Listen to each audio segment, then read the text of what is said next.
Good morning, class. Good morning, sir. Alright, so as we begin our class, let's take a moment to ask for guidance from our Creator. Of course, it serves as our, beliefs, practices, and of course, our faith. Alright, so Hazel, would you like to please lead us in prayer? Okay. Alright, so everybody stand up. So, are you ready to pray classmates? Yes. Now are ready to the presence of our Lord. Ang mapapagayas sa lahat, hindi kami ang masaya na matuto sa bagong araw at hindi niyo po kami nalakas at matatinuman para po sa lesson namin ngayon. I-set niyo po ang aming isipan at ang aming puso para ma-absorb po ang knowledge at wisdom ng aming pakinig ngayong araw. In Jesus' name we pray.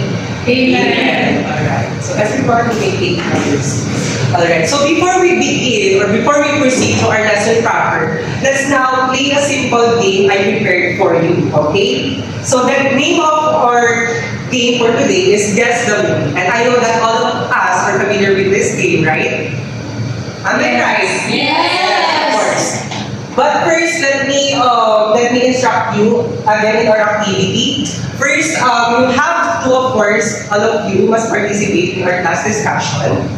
Yes, but before we begin, as I said, meron tayong icebreaker. And that yung icebreaker na to, it serves as your grade as well. So, lahat tayo dapat ay sasagot. Okay? The mechanics of this game is very simple. You just have to, of course, raise your hand first before you answer. And then, I'll be showing you a random pictures that showing different characters from different movie. And you have to do is to guess what movie, not what ano movie belonging character yun. Okay? So, shall we start? Are you ready? Yes. Ang taas ng energy, gusto ko yung mga ganyan. Okay. The first character. Okay. Anyone? Angela. Moana. Rishi. Moana.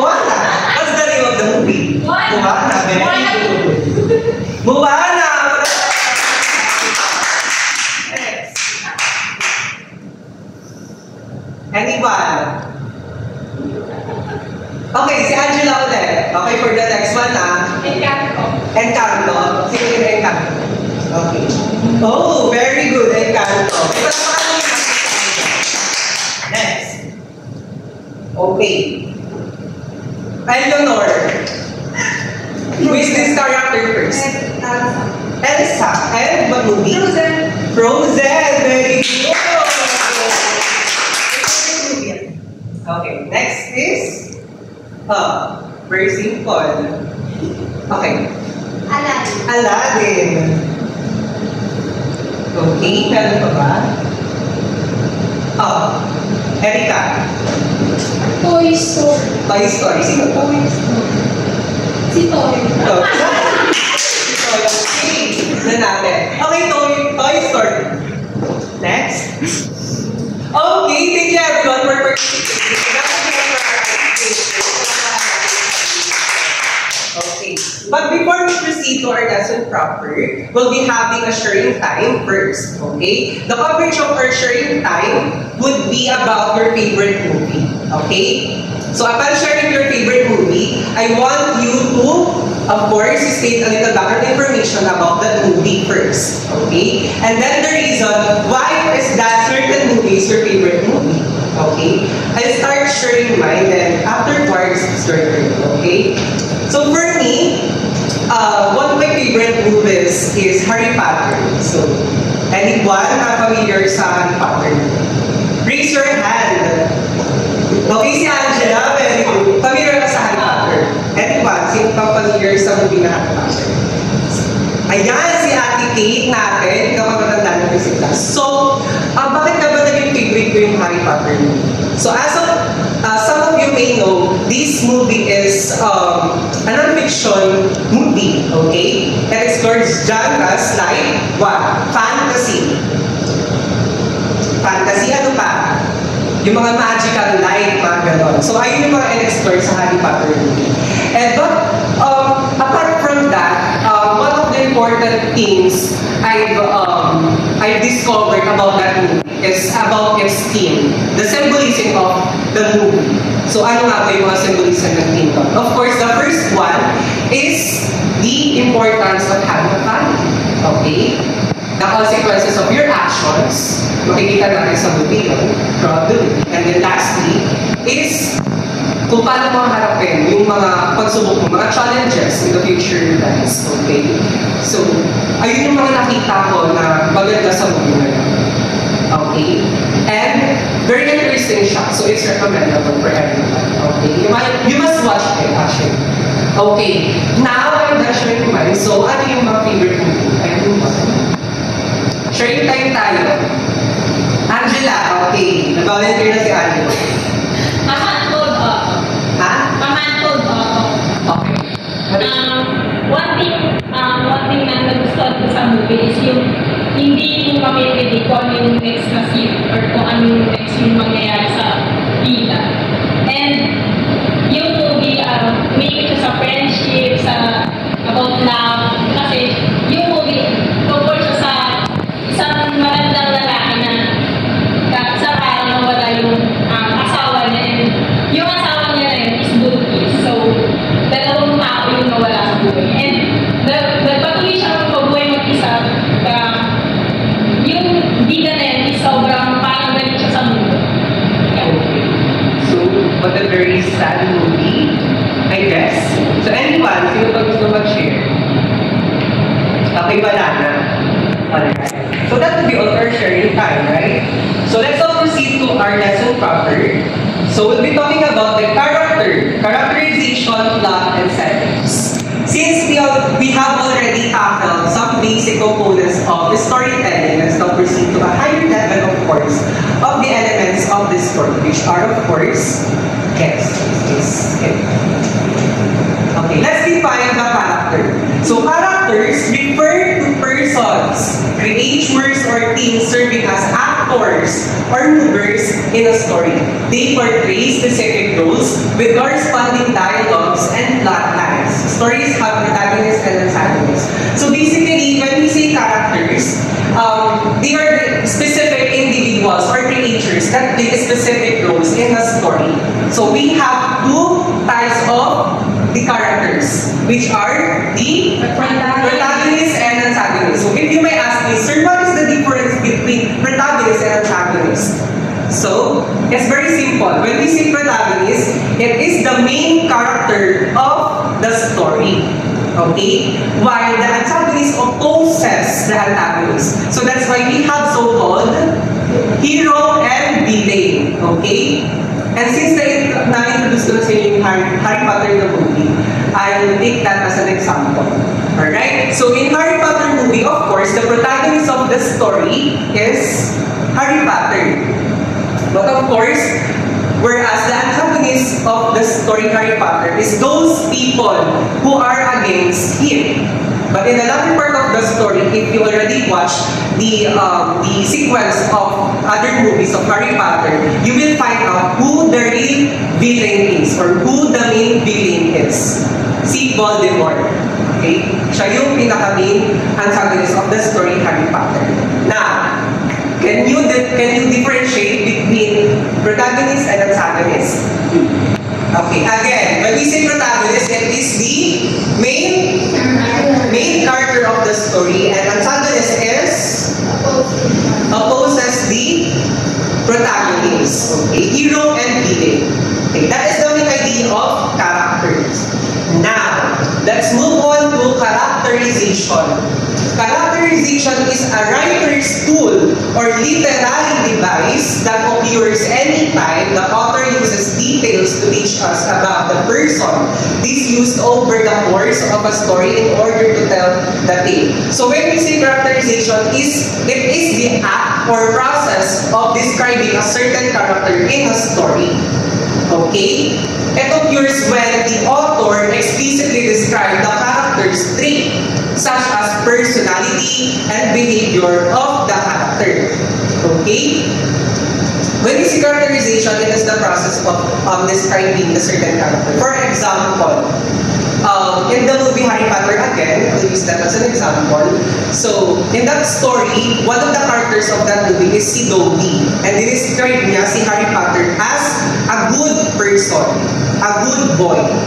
So, definitely, we address Harry Potter as kung ano yung tingin natin sa kanila, kung ano yung personality ni Harry Potter is, he is a good boy.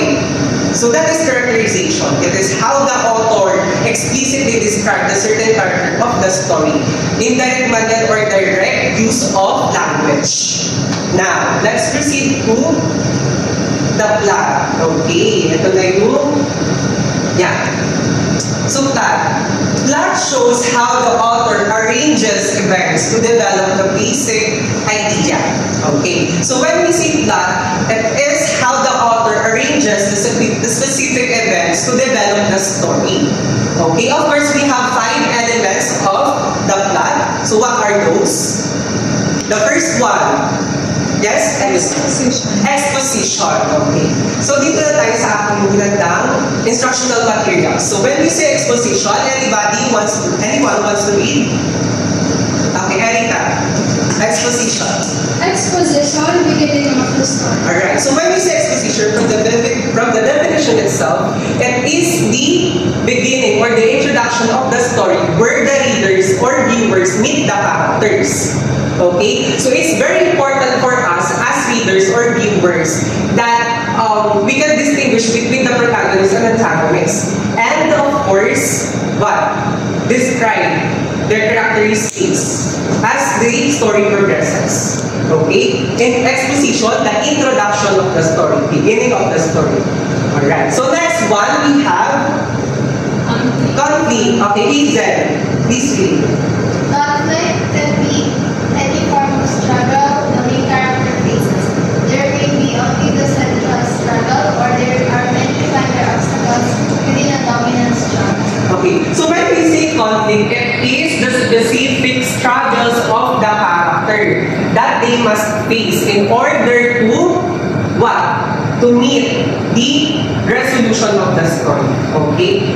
So next one, we have 2 types of conflict, which are the internal and external conflict. When we say internal conflict, it is the struggle within oneself. Whereas the external conflict is the struggle outside oneself. Okay? For better understanding, let's explore the character versus self. It is under the internal conflict. Okay? Anyone who wants to read? Character versus self. Angela. Character versus self struggles with own soul, physical limitations, choices, and Alright. So, based on the definition, character versus self struggles with own soul, physical limitation. So, it is the struggle that the character must face on his own what? Decision making. Dito nalalabas yung dilemmas. Okay? Decision making moments. Alright? That may lead to a positive or negative consequences as the story progresses. So why is it important for the character to think million times first before deciding? Before you decide. Okay? For example, in real life context, right? So before we decide on something, we have to think first. Dito nagagaling think, critically think, and how we interpret or analyze the situation first. Alright? So dilemmas. Next one, we have external conflict. So in external conflict, we have character versus society. So anyone, Hazel, please read. Character versus society. Character versus society. Struggles against ideas, customs, and practices of others. Okay, so when we say character versus society, it occurs when the character faces the challenges from others' perspectives that opposes the character ideas and beliefs. Okay, for better understanding, let's watch this video clip.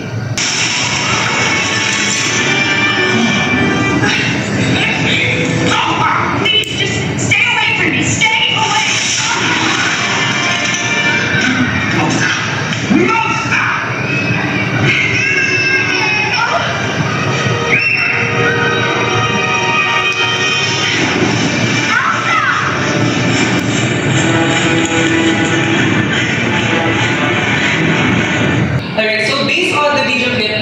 watch depicts the idea of character versus society. Wherein those people from Ariel, so ayun yung pangalan ng tao ni Elsa, wherein they addressed Elsa as monsters because Elsa is different from others. She has powers and others ay wala silang kapangyarihan. So they addressed Elsa as monster. So it depicts the idea of character versus society, wherein Elsa cannot accept herself because iba yung perspective niya from others. So that is character versus society. Their own beliefs, okay? Their perception about something. And since the people think that Elsa is very powerful, diba? So, against sila kay Elsa, even though hindi nila alam yung characteristics or personality ni Elsa. So that is the main idea of character versus society. Alright, next one, we have character versus character. Again, as I mentioned earlier, in internal conflict, it is the struggle within oneself. Now, we'll move on to the external conflict. Character versus character. So, may iba lang involved ng individual. Okay? This struggle between the characters. Okay? Typically, the protagonist and what? The protagonist and antagonist. Okay. So, ayun naman yung idea ng character versus character. Now, character versus nature. Erica, please read. Character versus character struggles. No, character versus nature. Character versus nature struggles against animals, weather, environment, etc. Okay, when we say character versus nature, it occurs when the character faces challenges posed by the natural forces such as weather and environmental conditions. Okay, for better understanding, let's watch this clip.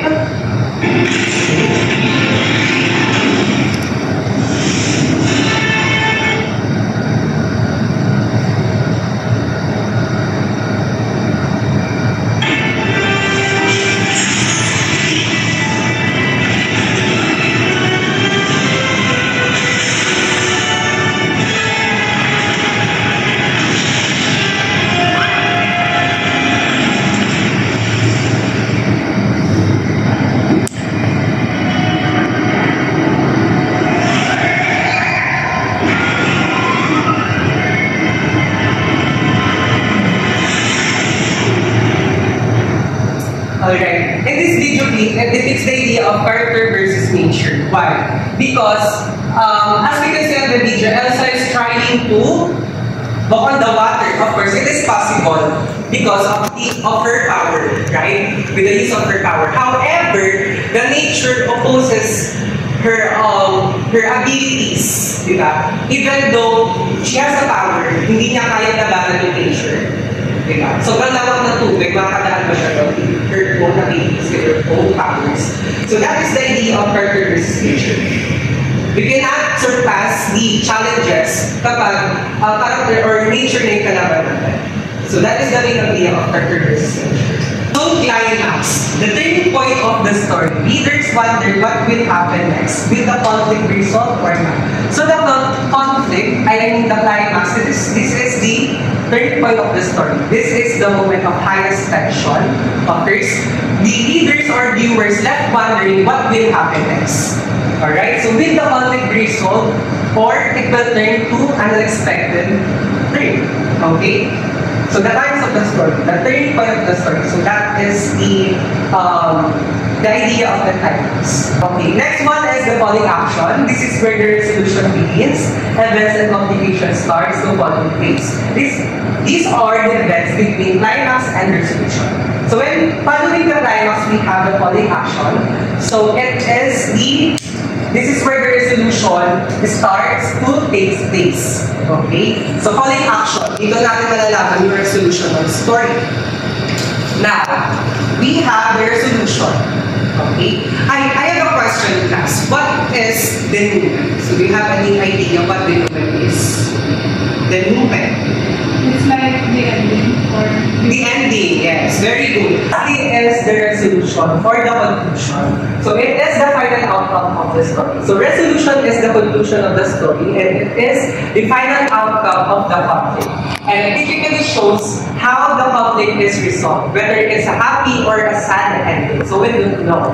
And apart from from that, resolution shows the consequences of the character's actions and how what is the impact of those actions or decision that the characters made. So, doon na lalabas yung mga consequences ng mga actions and decision ng characters sa resolution. Okay?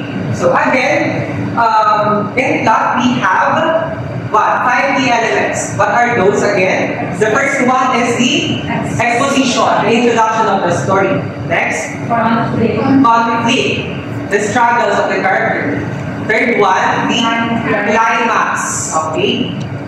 After climax, we have calling action, and lastly, resolution. Okay? Under conflict, we have 2 types of conflict, which are the internal and external conflict. So under internal conflict, we have character versus self. And then in external conflict, we have Character versus society, nature, and character versus character.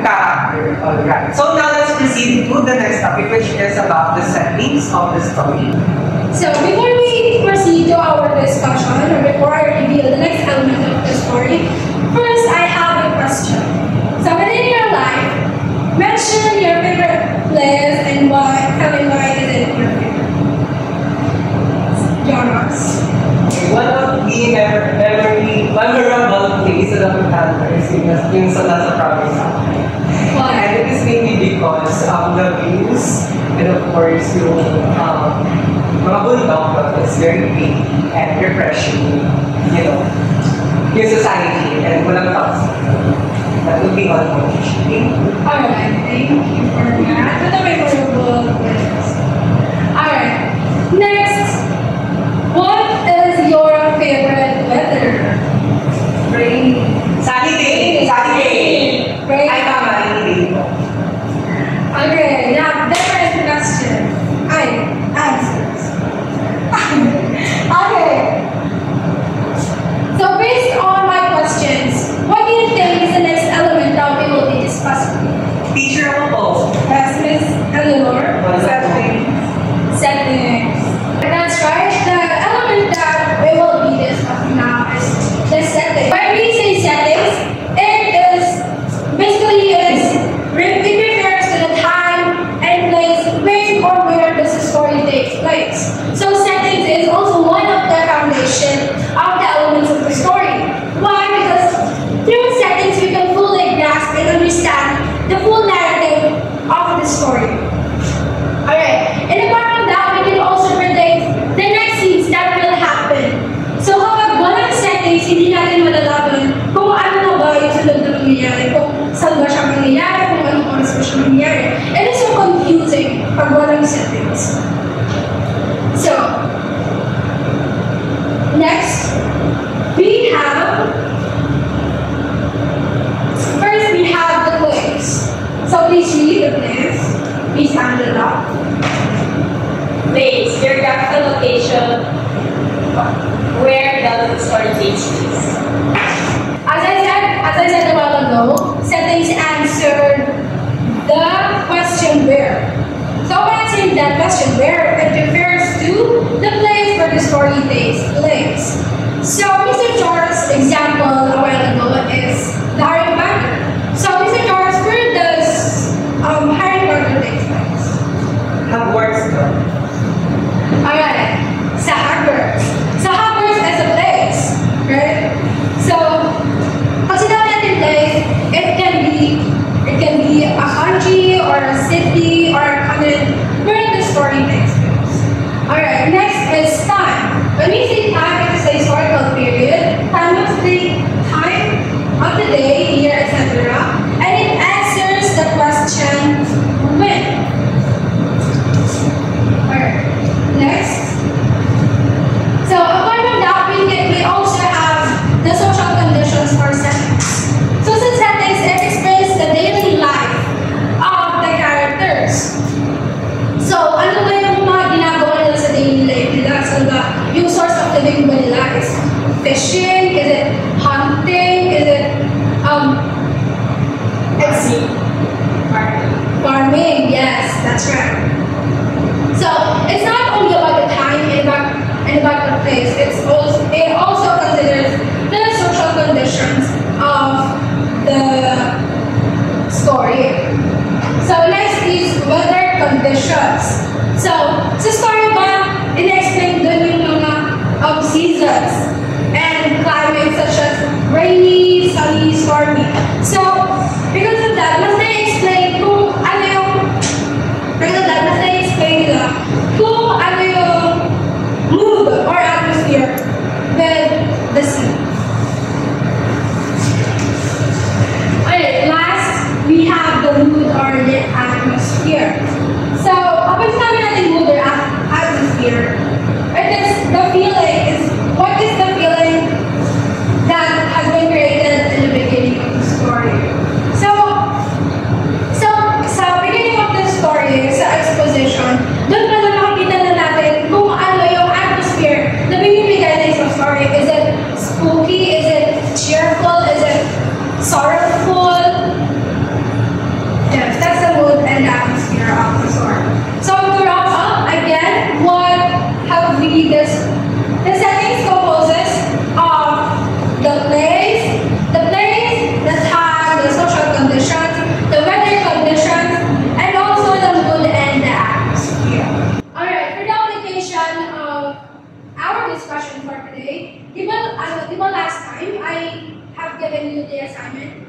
Now you have to watch the Disney movie titled Tangled. So for our activity, you have to answer the following questions. So number 1, who are the main characters of the story? 2 is what is the essence of the story? 3, you have to summarize the plot. It includes the exposition, the conflict, the climax, and the resolution. And the 4th is what social conditions are portrayed in the story. So please get a yellow paper, a yellow pad, and write your answers. Alright, after that, after answering your assignment, we also have the activity. It is from 1 to 5. It is 1 to 5. It is a multiple choice questionnaire, so you just have to choose the best answer for each questions. Alright, so that is for our reflection for today. With the application of the discussion today, we have an assignment and you will be passing it tomorrow. You have to write it on yellow pad as well. So reflection, reflect on what you have learned from the lesson by completing the sentence below. So number 1, I used to think that, you have to state your learning for today, and right now, I think that. Okay, so that's it for today. I hope you learned something and answer your assignments for reflection